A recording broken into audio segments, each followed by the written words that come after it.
Hi friends, in this video I will guide you through 5 steps required to obtain the ISO 27001 certification. First, we begin with an introductory workshop. The usual participants of such a workshop are C-level executives and key stakeholders of the company who will be involved in the process of getting certified. The goal of this workshop is to walk through individual working items that are required and clarify questions about the timeline, the costs, the effort, and the certification process itself.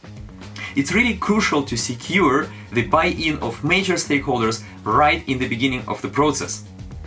One common question which comes is how much money and effort certification costs. And it highly depends on the size of the company, the amount of documentation and processes that exist at the time of starting with the preparation, and also what is in scope of the certification, which can be only one service, it can be one or multiple teams, or the entire company. These are all questions which are typically answered in this first initial workshop. If the company decides to proceed after the initial workshop, then the next step would be to perform a gap analysis. In this step, the documents, processes, and procedures of the company are examined to identify what needs to be introduced to close the gaps. And it's a good practice to align this gap assessment very closely to how the ISO 27001 standard is structured. In this way, the results of the gap analysis can be later on used in the implementation phase and serve as a basis for the internal audit. So that's the effort to keep the entire system lean and maintain less documents. The next step is to implement an Information Security Management System, or ISMS. Many companies aiming for ISO 27001 certification have already many processes in place, let's say security development lifecycle, on- and offboarding procedures. So the goal of this step is to implement a coherent information security management system that would incorporate the existing practices and also address the rest of the requirements of the ISO standard. And this typically involves creating asset and vendor inventory, performing a risk assessment, defining a risk treatment plan, creating and revising policies, and also carrying out the security training.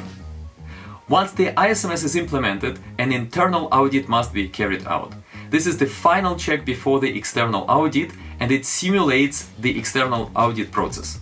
During this step, all major requirements and the gaps that were analyzed during the gap analysis are examined, and the results of the internal audit are submitted to the external auditors as a part of the preparation material. The final step is the external audit, which consists of 2 stages. The stage 1 is shorter. During this stage, the external auditors get to know the company, examine the scope, review the provided documentation, and identify any significant gaps. After stage 1, the company has typically 2 to 4 weeks to close any discovered gaps. In stage 2, external auditors verify that the ISMS that was presented to them in stage 1 is actually effective, that the controls are working, the risks are addressed, the required evidence is in place, and, very important, that the continuous improvement is ensured. If everything goes well, after that the external auditors will recommend the certification body to issue the ISO 27001 certificate. So that's all for today. Please reach out to me if you are interested in scheduling an introductory workshop, or if you just have follow-up questions about the topics I mentioned in today's video. Until then, stay tuned and see you in the next video.